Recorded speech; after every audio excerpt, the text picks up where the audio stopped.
ପରିଚୟ। ଅମରେଶ ପ୍ରଧାନ ଅମର ବାବୁ, ବୟସ 50, ନିଲେଶର ବାପା, ଗର୍ବୀ ଅହଙ୍କାରୀ ଜମିଦାର ଓ ବ୍ୟବସାୟୀ। ଗୀତରାଣୀ ପ୍ରଧାନ, ଗୀତା, ବୟସ 45, ନିଲେଶର ମା ବହୁତ ଧର୍ମପରାୟଣ, ଦାନଶାଳୀ, ଦୟାବାନ ନାରୀ। ନିଲେଶ ପ୍ରଧାନ, ବୟସ 27, ସରକାରୀ ଚାକିରିଆ, ଏକ ସ୍ୱାଧୀନଚେତାର ମଣିଷ। କାହାଣୀ। ନିଲେଶ ଥିଲା ତା ମା ବାପାଙ୍କର ଗୋଟିଏ ବୋଲି ପୁଅ। ଅଚଳାଚଳ ସମ୍ପତ୍ତିର ମାଲିକ। କିଛି ବି ଅସୁବିଧା ନଥାଏ। ତଥାପି ନିଲେଶ ଚାକିରି କରୁଥିଲା ସରକାରଙ୍କର ଏକ ସଂସ୍ଥାରେ। ସେ ଥିଲା ସମ୍ପୂର୍ଣ୍ଣ ଭିନ୍ନ ଧରଣର ପିଲା, ସ୍ୱାଧୀନଚେତାର ମଣିଷ। ତାର ଚିନ୍ତାଧାରା ଥିଲା ଯେ ସେ ଯାହା ବି କରିବ ନିଜ ଦମରେ କରିବ। ତେଣୁ ତାର ବାପା ବହୁତ ବାରଣ କରିବା ସତ୍ତ୍ୱେ ବି ସେ ଚାକିରିରେ ଯୋଗ ଦେଇଥିଲା। ଘରେ ତାଙ୍କର ଏତେ ସବୁ ସଂସ୍ଥାକୁ ଚଲେଇବା ପାଇଁ ବାହାର ଲୋକକୁ ତାର ବାପା ନିଯୁକ୍ତି ଦେଇଥାନ୍ତି। ଏତେ ସବୁ ସୁବିଧା ଥାଇ ମଧ୍ୟ ସେ ସରକାରଙ୍କ ପାଖରେ ଚାକିରି କରୁଥାଏ। ତେଣୁ ଏସବୁ ପାଇଁ ତାର ବାପା ବି ତା ଉପରେ ଜମା ବି ସନ୍ତୁଷ୍ଟ ନଥାନ୍ତି। ହଠାତ୍ ଗୋଟେ ଦିନ ଏକ ପରିସ୍ଥିତିରେ ପଡ଼ି ନିଲେଶ ତାର ସହକର୍ମୀ ବାନ୍ଧବୀ ନୀତା ଶତପଥୀଙ୍କ ସହ ବିବାହ କରିନିଏ କୋର୍ଟରେ। ଘରେ କାହାକୁ କିଛି ନ ଜଣେଇ ସେ ବିବାହ କରିଥିଲା। ନୀତା ବି ଦେଖିବାକୁ କିଛି କମ୍ ନଥିଲା। ରୂପରେ ଯେମିତି, ଗୁଣରେ ବି ସେମିତି। କହିବାକୁ ଗଲେ ପୂରା ଗୋଟିଏ ଚାଉଳରେ ଗଢ଼ା। ନିଲେଶ ଓ ନୀତାର ଯୋଡ଼ି ବିବାହ ବେଶରେ ପୂରା ରାଜା ଓ ରାଣୀ ପରି ଲାଗୁଥିଲା। ବିବାହ ସରିଲା ପରେ ଉଭୟ ଆସି ନବବିବାହିତ ବେଶରେ ଘରେ ପ୍ରବେଶ କରନ୍ତେ ଅମରେଶ ବାବୁ କୁହନ୍ତି, "ରୁହ ସେଇଠି, ଆଉ ଗୋଟେ ପାଦ ବି ଆଗକୁ ବଢ଼ନି। କିଏ ସେ ଝିଅ, ଆଉ କ'ଣ ପାଇଁ ସେ ମୋ ଘରକୁ ଆସିଛି?" ଉଭୟ ଯାଇ ଗୁରୁଜନମାନଙ୍କୁ ପ୍ରଣାମ କରନ୍ତି। କିନ୍ତୁ ଅମରେଶ ବାବୁ କୁହନ୍ତି, "ମୋର କିଛି ପ୍ରଶ୍ନର ଉତ୍ତର ଦେଇସାରିଲେ ଯଦି ମୋତେ ଠିକ୍ ଲାଗେ ତେବେ ଯାଇ ତୁମକୁ ଗ୍ରହଣ କରିବି।" ନିଲେଶ, "ବାପା, ମୁଁ ଏକ ପରିସ୍ଥିତିରେ ପଡ଼ି ମୋର ସହକର୍ମୀ ନୀତାକୁ କୋର୍ଟରେ ଆଜି ବିବାହ କରିଛି। ଏବେ ସେ ଆପଣଙ୍କର ବୋହୂ।" ଅମରେଶ, "ବିବାହ କରିଛୁ? କିନ୍ତୁ କାହିଁକି? କ'ଣ ଏମିତି ପରିସ୍ଥିତି ଆସିଲା ଯେ ତୁ ଆମକୁ ନ ଜଣେଇ ବିବାହ କରିନେଲୁ?" ନିଲେଶ, "ବାପା, ନୀତା ଗରିବ ପରିବାରରେ ଜନ୍ମ ହୋଇଥିଲେ ବି ତାର ଠିକ୍ ମୋ ଭଳି ଚିନ୍ତାଧାରା। ଆଜି ତାଙ୍କ ଘରେ ତାର ଅନ୍ୟତ୍ର ବିବାହ ଠିକ୍ କରିଥିଲେ। ନୀତା ତାଙ୍କ ଘରେ ବହୁତ ବୁଝେଇବା ସତ୍ତ୍ୱେ ବି ତାର ବାପା ରାଜି ନଥିଲେ। ଯେହେତୁ ସେ ବ୍ରାହ୍ମଣ ଆଉ ଆମର ଖଣ୍ଡାୟତ ଜାତି ଥିଲା, ତେଣୁ ଆଜି ଆମେ ଅଫିସର କିଛି ଷ୍ଟାଫଙ୍କ ଉପସ୍ଥିତିରେ ଆମେ କୋର୍ଟରେ ବିବାହ କରିଛୁ।" ଅମରେଶ ବାବୁ ଏସବୁ ଶୁଣି ରାଗରେ ଜର୍ଜରିତ ହୋଇ ବହୁତ କଥା ଶୁଣାନ୍ତି ଉଭୟଙ୍କୁ। କିନ୍ତୁ ଘରର ଅନ୍ୟ ସଦସ୍ୟମାନେ ବୁଝାସୁଝା କରିବାକୁ ସେ ସେମାନଙ୍କୁ ଗ୍ରହଣ କରି ନିଅନ୍ତି। ତଥାପି ତାଙ୍କ ଅନ୍ତରରୁ ସେ ଗ୍ରହଣ କରିପାରୁ ନଥାନ୍ତି। ବାପା ରାଜି ହୋଇଯାଇଥିବାରୁ ନିଲେଶର ଖୁସି କହିଲେ ନ ସରେ। ପରଦିନ ଗାଁରେ ଏକ ବହୁତ ବଡ଼ ଭୋଜିର ଆୟୋଜନ କରାଏ ନିଲେଶ। ସେପଟେ ନୀତାର ବାପା ମୋହନ ବାବୁ ଏସବୁ ଜାଣିବା ପରେ ନିଜକୁ ସମ୍ଭାଳି ପାରନ୍ତିନି। କାରଣ ତାଙ୍କର ଯାହା ଟିକେ ଇଜ୍ଜତ ସମ୍ମାନ ଗାଁରେ ଥିଲା ତାହା ଆଜି ମାଟିରେ ମିଶି ସାରିଥିଲା। ଗାଁ ଲୋକମାନଙ୍କ ଟାହିଟାପରା ସହି ନପାରି ରାଗରେ ଦାଣ୍ଡ ମଝିରେ ଆଜିଠୁ ତାଙ୍କ ଝିଅ ତାଙ୍କ ପାଇଁ ମରିଗଲା ବୋଲି କହି ନିଜ ଦେହରେ ପାଣି ଢାଳି ହୋଇ ଶୁଦ୍ଧି ହୁଅନ୍ତି। ଏକମାତ୍ର ଝିଅ ଏମିତି କରିଥିବାରୁ ମୋହନ ବାବୁ ମାନସିକ ସ୍ତରରେ ବହୁତ ଭାଙ୍ଗି ପଡ଼ନ୍ତି। ସେହିଦିନଠାରୁ ସେ ଧୀରେ ଧୀରେ ଦୁର୍ବଳ ହେବା ସହ ରୋଗାଗ୍ରସ୍ତ ବି ହୁଅନ୍ତି। ନୀତା କିନ୍ତୁ ଏସବୁ ବିଷୟରେ ଅବଗତ ନଥାଏ। ସେ ତାର ଦାମ୍ପତ୍ୟ ଜୀବନରେ ଖୁସି ଥାଏ। ବିବାହର 15 ଦିନ ପରେ ହଠାତ୍ ଗୋଟେ ଦିନ ଅମରେଶ ବାବୁ ଆସି ତାଙ୍କର ପୁଅ ନିଲେଶଙ୍କୁ କୁହନ୍ତି ଯେ କିଛି ଦିନ ଛୁଟି ନେଇ ବୋହୂକୁ ସାଙ୍ଗରେ ଧରି ବାହାରକୁ ହନିମୁନରେ ବୁଲିଯିବା ପାଇଁ। ବାପାଙ୍କର ଏମିତି ବ୍ୟବହାର ଦେଖି ନିଲେଶ ଆଶ୍ଚର୍ଯ୍ୟ ହୋଇଯାଏ। ତଥାପି ସେ ଖୁସି ହୋଇଯାଏ ଆଉ କୁହେ, ହଁ ବାପା, ଆମେ ଆସନ୍ତା ସପ୍ତାହରେ 7 ଦିନ ପାଇଁ ସିମଲା ଯିବୁ ବୋଲି ସ୍ଥିର କରିଛୁ। ଅମରେଶ ବାବୁ କୁହନ୍ତି, ଆରେ ବାଃ, ବହୁତ ବଢ଼ିଆ। ଠିକ୍ ଗୋଟେ ସପ୍ତାହ ପରେ ନିଲେଶ ଓ ନିତା ତାଙ୍କର ହନିମୁନ୍ ଟ୍ରିପ୍ରେ ବାହାରନ୍ତି ସିମଲା ଅଭିମୁଖେ ଟ୍ରେନ୍ରେ। ସେଦିନ ରାତିରେ ଉଭୟ ଟ୍ରେନ୍ରେ ବସି ଯାତ୍ରା କରନ୍ତି। ଏହି ସମୟରେ ନିଲେଶ କହୁଥାଏ ନିତାକୁ, ଆରେ ବାପା 7 ଦିନ ତଳେ ମୋତେ କହୁଥିଲେ କୁଆଡ଼େ ଯାଇ ବୁଲାବୁଲି କରିବା ପାଇଁ। ସେ ତ ଏମିତି କୁହନ୍ତିନି କେବେ। ଆଉ ହଁ, ସେ ହେଲେ ବେପାରୀ ଲୋକ, କିଛି ଲାଭ ନଥାଇ ସେ କାହାକୁ କିଛି ଉପଦେଶ ଦିଅନ୍ତିନି। ନିତା, ହେ କେଡ଼େ ଅଜବ ଲୋକ। କିଓ ତୁମେ? ସେ ତୁମ ବାପା, ଆଉ ତୁମେ ଏମିତି କହୁଛ? ନିଲେଶ, ଆରେ ତୁମେ ମୋର ବାପାଙ୍କୁ ଜାଣିନ। ଲାଭ ନଥିଲେ ସେ କିଛି ବି କରନ୍ତି ନାହିଁ। ଆଉ ମୋର ବିବାହ କୋଉ ଗୋଟେ ଧନୀ ଘର ଝିଅ ସହ ଠିକ୍ କରିଥିଲେ ବୋଲି ମୁଁ ଶୁଣିବାକୁ ପାଇଛି। ତାଙ୍କ ଉଦ୍ଦେଶ୍ୟ ପୂରା ନ ହେବା ଯାଏଁ ସେ କେବେ ବି ଶାନ୍ତିରେ ବସିବେନି। ଆମକୁ ଏମିତି ପଠେଇବାର ନିଶ୍ଚୟ ତାଙ୍କର କିଛି ଉଦ୍ଦେଶ୍ୟ ଥିବ। ନିତା, ଆରେ ତୁମେ ଅଯଥାରେ ବହୁତ କଥା ଭାବୁଛ। ବହୁତ ରାତି ହେଲାଣି, ମୁଁ ଯାଉଛି ଶୋଇବି। ତୁମେ ବି ଟିକେ ରେଷ୍ଟ ନିଅ। ଟ୍ରେନ୍ 2 ଦିନର ଯାତ୍ରା ଶେଷ କରି ଉଭୟ ସକାଳୁ ସକାଳୁ ଯାଇ ଦିଲ୍ଲୀରେ ପହଞ୍ଚି ଯାଆନ୍ତି। ସେଠୁ ଏକ କାର୍ ବୁକ୍ କରି ସିମଲାରେ ପହଞ୍ଚି ଯାଆନ୍ତି। ଯିବା ଆଗରୁ ନିଲେଶ ଅନଲାଇନ୍ରେ ହୋଟେଲ ବୁକିଂ କରିସାରିଥାଏ। ତେଣୁ ସେ କାର୍ବାଲା ସିଧା ନେଇ ତାଙ୍କୁ ବୁକିଂ କରିଥିବା ସେହି ହୋଟେଲ ପାଖରେ ଛାଡ଼ିଦିଏ।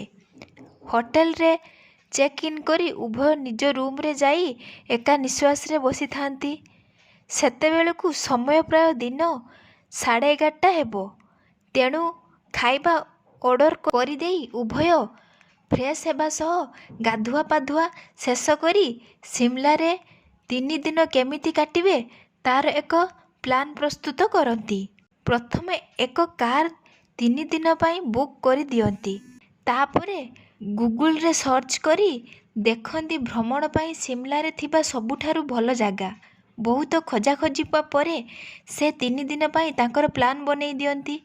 ପ୍ଲାନ୍ ପ୍ରୋଗ୍ରାମ ସାରିବା ପରେ ଉଭୟ ଖାଇବା ପିଇବା ଶେଷ କରି କିଛି ସମୟ ବିଶ୍ରାମ କରନ୍ତି।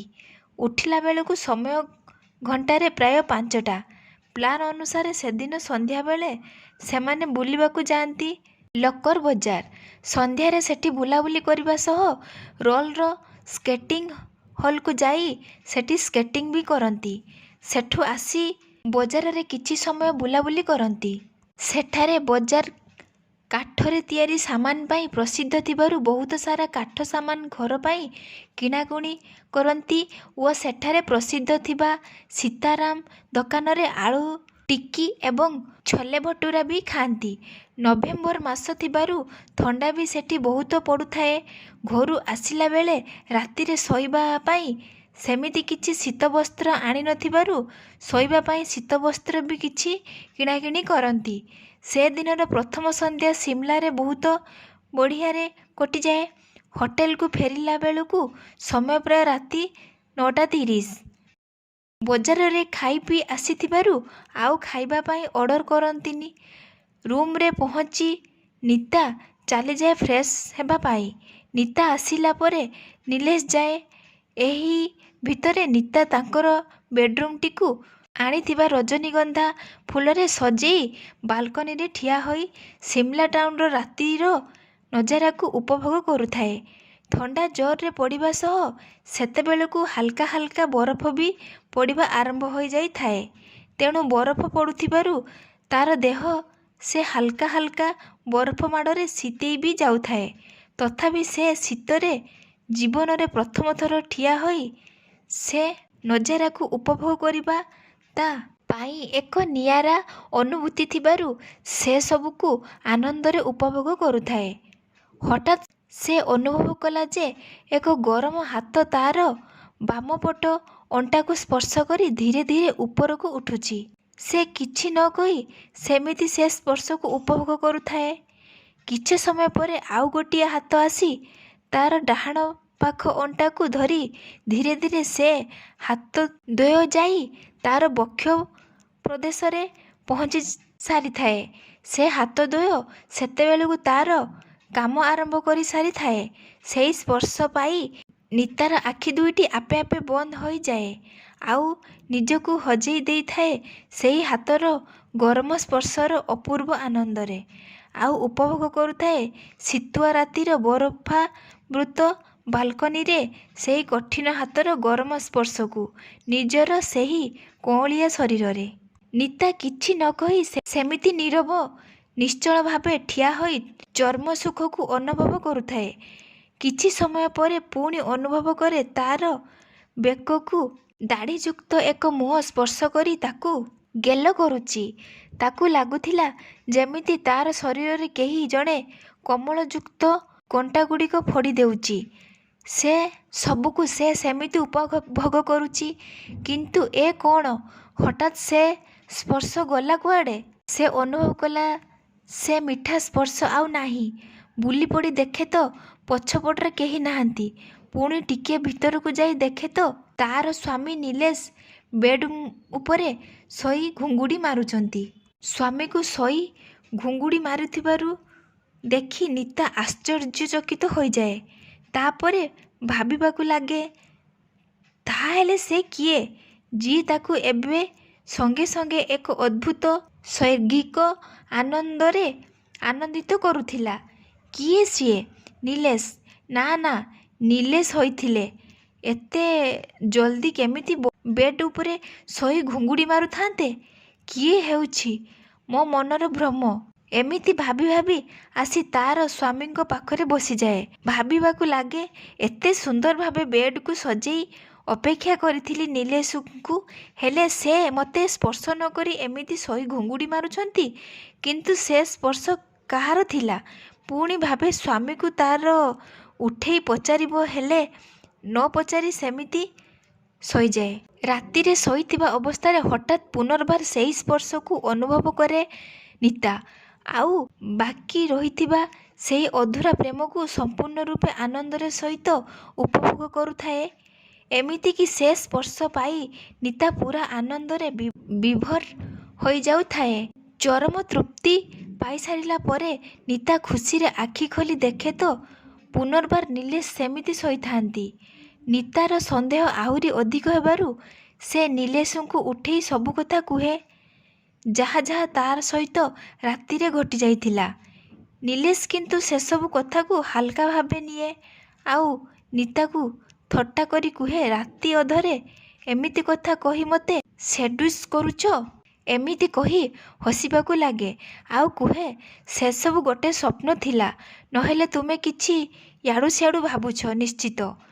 ତୁମେ ବେଡ୍ରେ ଫୁଲ ପକେଇ ଆଜି ପୂରା ମୁଡ୍ରେ ଥିଲ, ତେଣୁ ତୁମକୁ ସେମିତି ଲାଗୁଥିବ।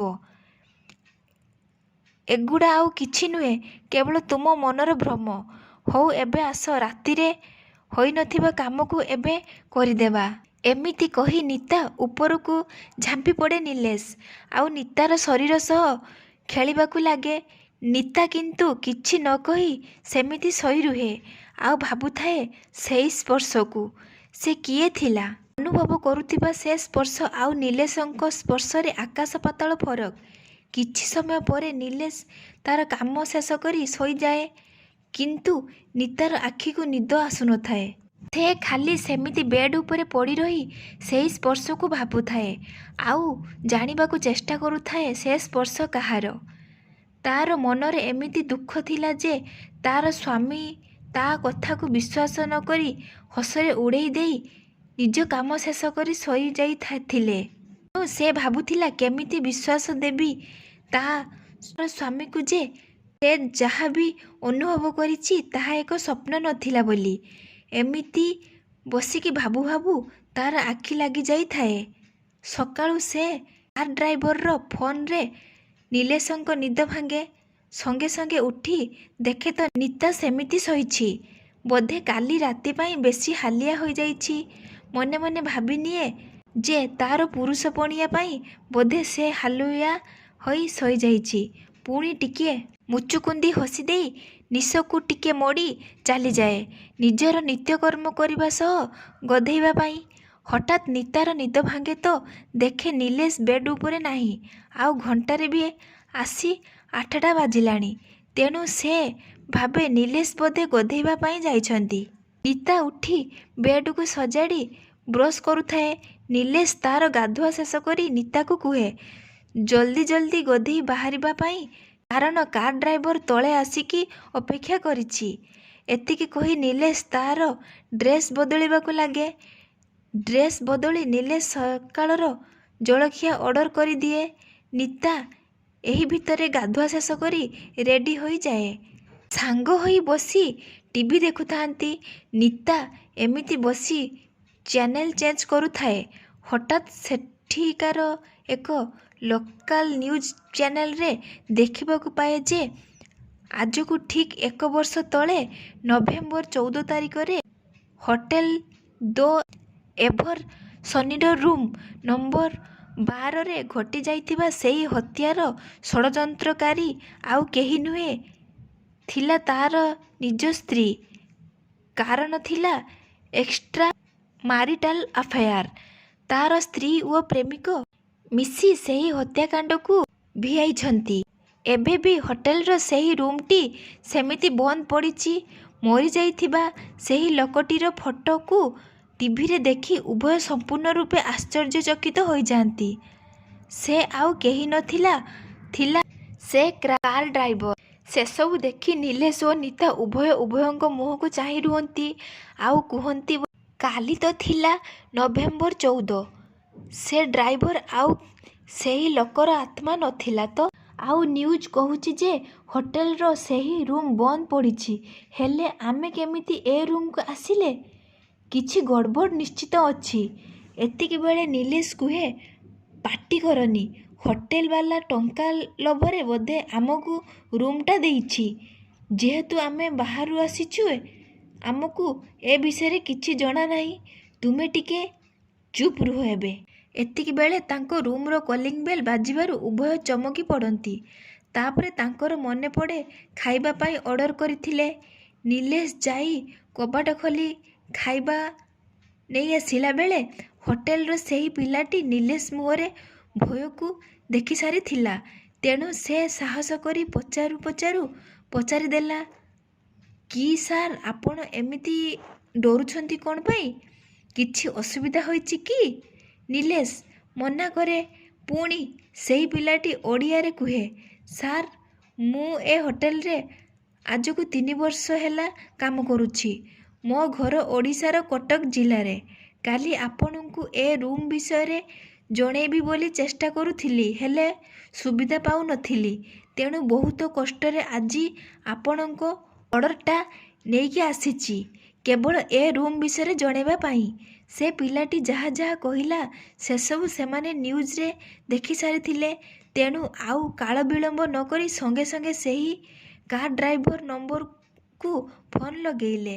ସେପଟୁ କିନ୍ତୁ ଶୁଭୁଥିଲା, the number you have dialled does not exist. ତଳକୁ ଯାଇ ଦେଖନ୍ତି ତ ସେଠି ସେ କାର୍ ଫାର୍ କିଛି ନଥିଲା।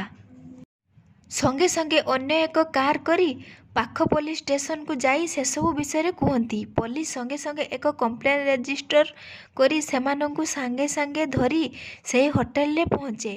ଆଉ ତାଙ୍କୁ ଫାଇନ୍ କରିବା ସହ ଏକ ୱାର୍ଣ୍ଣିଂ ଦିଏ ଓ ସେ ଗେଷ୍ଟଙ୍କ ପଇସା ତୁରନ୍ତ ଫେରାଇବା ପାଇଁ କୁହେ। ତତ୍କାଳ ହୋଟେଲବାଲା ତାଙ୍କ ପଇସା ଫେରାଇ ଦେଇ ଭୁଲ ମାଗେ। ତାପରେ ଉଭୟ ତାଙ୍କର ଲଗେଜ ସବୁ ଧରି ଅନ୍ୟ ଏକ ହୋଟେଲକୁ ସିଫ୍ଟ ହୋଇଯାନ୍ତି। ସେତେବେଳକୁ ସମୟ ପ୍ରାୟ ଦିନ 12ଟା ପରେ ହେବ। ନୂଆ ହୋଟେଲରେ ପହଞ୍ଚିବା ପରେ ଓଡ଼ିଶାର ସେହି ପିଲାଟିକୁ ଫୋନ୍ କରି ଧନ୍ୟବାଦ ଦେବା ସହ ନିଲେଶ କୁହେ, ବାବୁରେ, ଯଦି କେବେ କିଛି ଦରକାର ପଡ଼େ କିଛି ନ ଭାବିକି ମୋତେ କଲ୍ କରିବୁ। ମୁଁ ଏବେ ରହୁଛି। ତାପରେ ଖାଇବା ଅର୍ଡ଼ର କରିଦେଇ ଉଭୟ ଫ୍ରେଶ୍ ହୁଅନ୍ତି। ଏହି ଭିତରେ ଖାଇବା ଆସିଯାଏ। ସାଙ୍ଗ ହୋଇ ଖାଆନ୍ତି। ଏହି ସମୟରେ ନିଲେଶ ଅନୁଭବ କରେ, ନିତା କାଲି ଅପେକ୍ଷା ଆଜି ବହୁତ ଖୁସି ଜଣାପଡ଼ୁଥିଲା। ସଙ୍ଗେ ସଙ୍ଗେ ଖାଇସାରି ଏକ କାର୍ ବୁକ୍ କରି ବାହାରି ଯାଆନ୍ତି ପାଖରେ ଥିବା ଏକ ହିଲ୍ ଷ୍ଟେସନ। ସେଠି ଯାଇ ଦେଖନ୍ତି ଯେ ସେ ପାହାଡ଼ ପୂରା ବରଫର ଚାଦର ଘୋଡ଼େଇ ହୋଇଛି। ଲାଗୁଥିଲା ଯେମିତି ଆକାଶ ସେ ବାଦଲ ଖଣ୍ଡକୁ ଧରି ଛାତ ଭଳି ପାହାଡ଼ ଉପରେ ଢାଙ୍କି ହୋଇ ରହିଛି।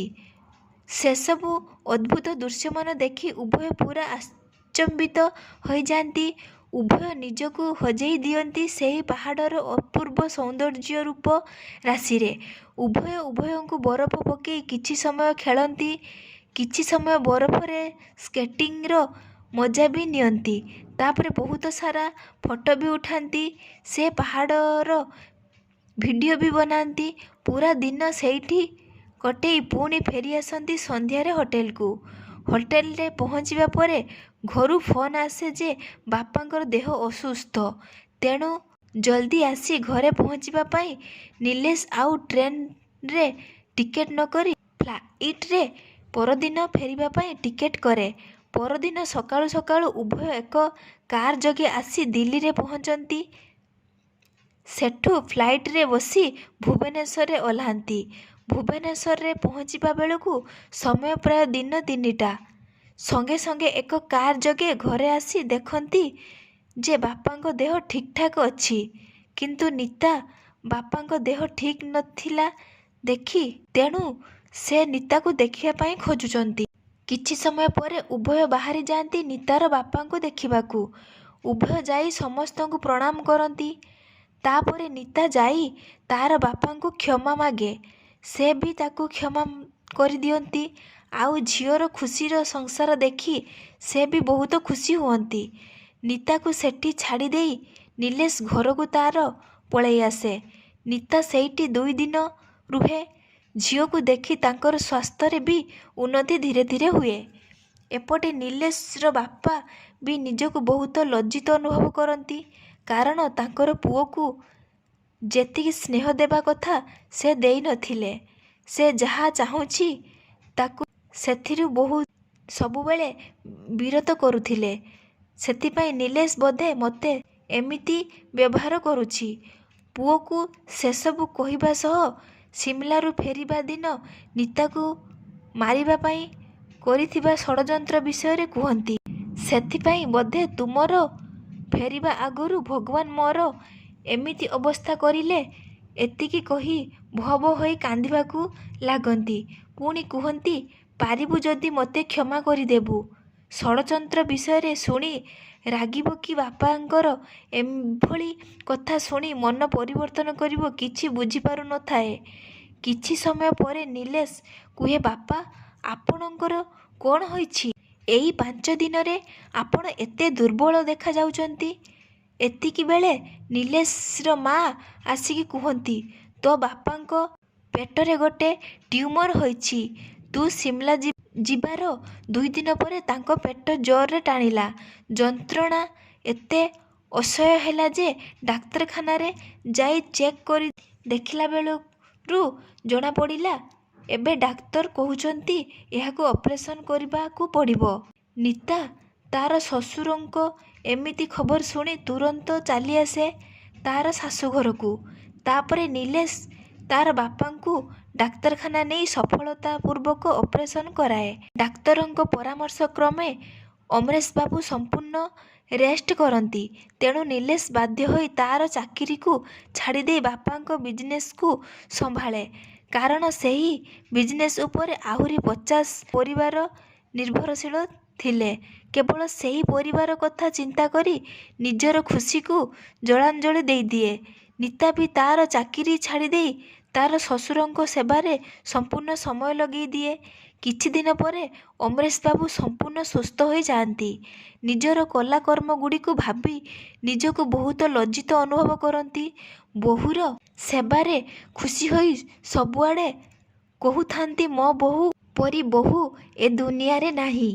କିଛି ଦିନ ପରେ ନୀତା ଏକ ପୁତ୍ର ସନ୍ତାନ ଜନ୍ମ ଦିଏ। ଅମରେଶବାବୁ ସେହି ନାତିଟୋକା ସହ ତାଙ୍କର ବୃଦ୍ଧ ଜୀବନ ଖୁସିରେ କାଟନ୍ତି। ଏପଟେ ନୀତା ବି ଯାଇ ନିଲେଶଙ୍କୁ ବିଜନେସ୍ରେ ସାହାଯ୍ୟ କରେ। କିଛି ଦିନ ପରେ ନିଲେଶର ଫ୍ୟାକ୍ଟ୍ରିରେ ଗୋଟେ ସୁପରଭାଇଜର ଦରକାର ହୁଏ। ତାର ମନେପଡ଼େ ସେହି ସିମଲାରେ ସାହାଯ୍ୟ କରୁଥିବା ଓଡ଼ିଆ ପିଲାଟି କଥା। ତାକୁ ସଙ୍ଗେ ସଙ୍ଗେ ଫୋନ୍ କରି ନିଲେଶ ଅଫର କରେ ସେହି ଚାକିରିଟିକୁ। ସେ ପିଲାଟି ବି ହଁ ଭରି 2 ଦିନ ଭିତରେ ଆସି ଚାକିରିରେ ଯୋଗ ଦିଏ। ଏମିତି ଭାବେ ତାଙ୍କର ଖୁସିର ସଂସାର ଆଗକୁ ଆଗକୁ ଗଡ଼ି ଚାଲିଲା।